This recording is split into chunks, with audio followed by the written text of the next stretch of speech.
Is the money the number one thing that clients want when they come to you, or is it something else?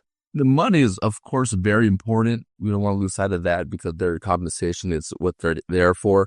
But they're also there for to get taken care of. They want to have someone guide them from start to finish, letting them know that everything's going to be okay, that they're in the right hands, and so that they have peace of mind that just from beginning to end that they're going to be taken care of. That if they have any concerns, any questions, that we're happy to answer them and that we make time for them, and we're always available to just to give them that peace of mind that they're looking for.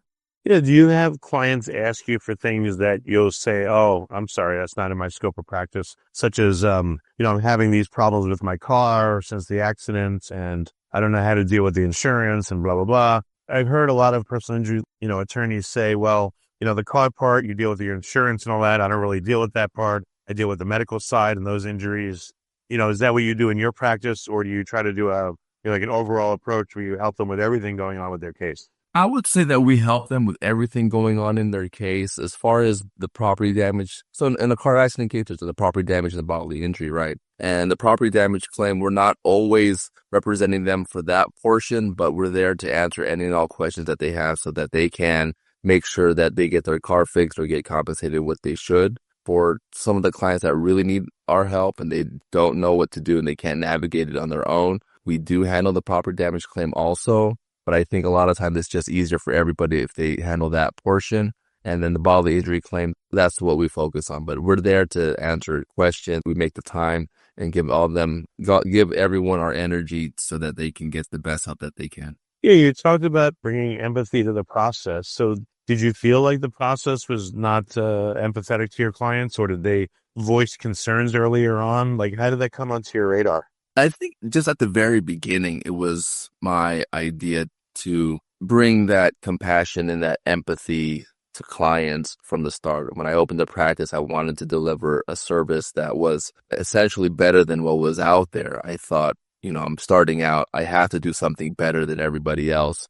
So delivering that client service, giving them the time, the energy, and really just talking them through everything was the focus. Deliver the service and then the results will come after that. So I think empathy from the very beginning was a huge part because ultimately client service and getting results comes down to really being empathetic, really not just feeling, I wouldn't say, feeling bad for them, but really just sharing their problems with them so that you can best help them. Because if you really understand what they're going through and you feel with them, then you can really answer the question, what is it? Yeah, we have an answering service we run for a while, and I can see a lot of the attorneys just default to interrogating the person. It's like personal injury. They'll call, "Oh, I was in an accident and this and that happened, and now my back hurts me every day and I can't sleep." And they're like, "Okay, what's your name? What's your insurance?" It turns into like, I don't care about what happened to you. Just give me the information and I'll get you to the attorney. And the whole process kind of, I guess the best way to put it, there is no empathy. It's just like, fill in this form, and they're not addressing the person's situation. What are your thoughts on that kind of treatment? Is that what you've seen when you say that, you try to do better?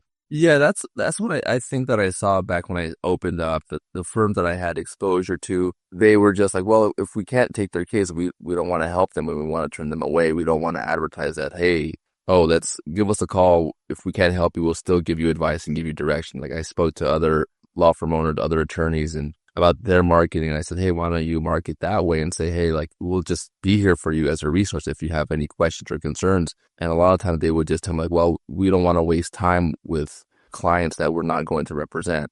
And I thought, that's really unfortunate because people really need help and they're not all going to be clients. So I saw that as kind of a way to have an in on the market and really help people out that way. Is like, hey, give us a call. If we can take your case, great. But if we can't, we'll still help you as much as we can and give you advice and the information that you're looking for.